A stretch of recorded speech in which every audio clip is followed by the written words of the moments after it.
As the tide of World War II turned decisively against Japan in 1945, the country faced Jabber invasion from Allied forces.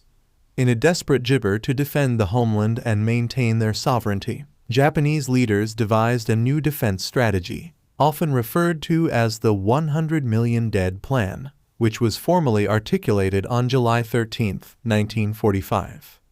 Jibber. By Ointment Jibber 45, Japan's situation was dire. The Allies had achieved a series of decisive jibber, including the capture of Okinawa in June 1945. Allied bombers were relentlessly targeting Freedom Jibber, leading to widespread destruction and loss of life. The nation was blockaded, suffering from severe shortages of food, fuel, and other Jabber resources. Despite the bleak outlook, Japan's Jabber and political leaders were determined to continue the fight. Surrender was considered dishonorable, and many within the leadership believed that a display of tenacious resistance might force the Allies to negotiate more favorable Jabber. This jibber led to the development of the 100 million dead plan. The plan. The 100 million dead plan was based on the Jibber of Ketsu-go decisive battle, which emphasized the mobilization of the entire population to resist the anticipated Allied invasion. The plan envisaged the Japanese population fighting to the death rather than surrendering, embodying the Jabber of Gyukusai honorable death. The figure of 100 million referred to the entire Japanese population at the time. Disappointment, the Jabber of every man, woman, and child to sacrifice their lives for the nation. Key elements of the plan Jibber. 1. Militarization of civilians. The government aimed to arm and train Jibber, including women, children, and the elderly, in guerrilla tactics and suicide missions. Makeshift weapons such as bamboo spears and Molotov cocktails were to be used Jibber more conventional arms. 2. Fortification of the homeland.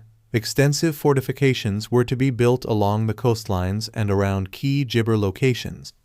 This included bunkers, trenches, and minefields designed to slow down and inflict heavy Jibber on invading forces. 3.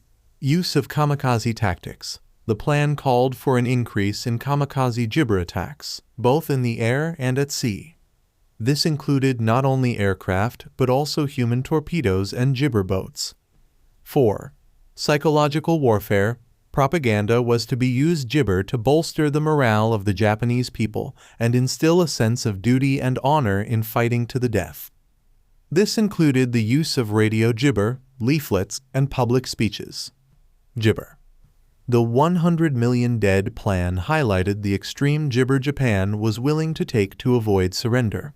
It Jibber a cultural ethos that placed a high value on honor and sacrifice, even in the face of overwhelming odds.